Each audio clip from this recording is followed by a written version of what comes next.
Hey there, and welcome back to the diary of creating community from scratch, launching, promoting all at the same time. I'm Chris, and I'm back after a week of crappy whooping cough with my family, which we all made it through. We're trending in the right direction, but it triggered something very interesting for this Monday morning, and that is the topic of this video. What do we do when we get back from a week off and we had all these amazing ideas and insights of stuff we wanted to be doing? And we don't write it down. We just think, I'll remember that on Monday when I get back, or we're going on vacation. And how do we get remotivated, reacclimated, and get back on the train? So I sat down to my desk this morning, Monday morning, just dropped my daughter back off at daycare. I've now got the time back to start working on things again. And I knew there's a lot of stuff jumbled up in here. How do I get to it? And I started looking around on my desk. I started looking at some dumb video that's about how to make my Stripe app on my phone do a cha-ching sound when somebody buys something from my business. I'm like, you are so distracting yourself right now from all the things that you wanted to do that you couldn't do while everybody was sick last week because you're being of service to your family. So what do you do when that happens? When you sit down and you just go blank, you don't know where to go. You don't know what to look at, what to start doing first.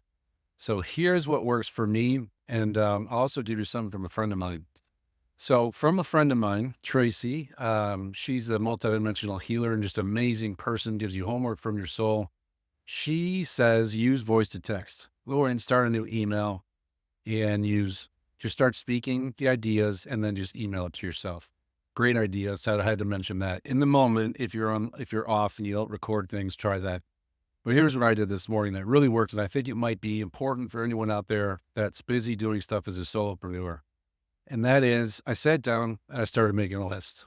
Doesn't matter if it was a personal thing to do, doesn't matter if it was a community thing to do, doesn't matter if it was something else for clients, for sessions, anything.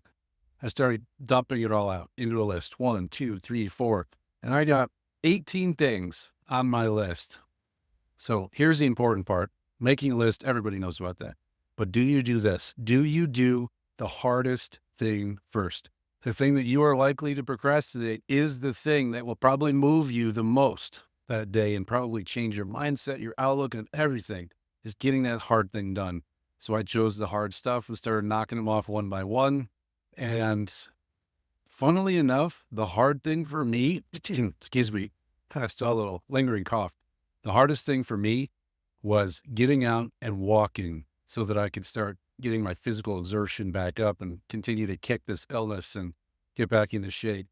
It's tearing myself away from work long enough to go outside, enjoy the sunlight, and walk. And gosh, how rejuvenating it was. But from there, to start ticking them off one by one. And now I find myself motivation restored. I'm back into the swing of things. My energy level is slowly creeping back up after being ill.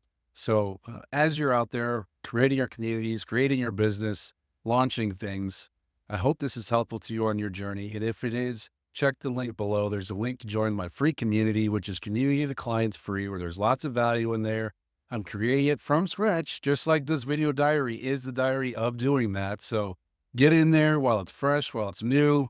Check out all the value in there. And I can't wait to see you on the inside and on the next one. Have a great day.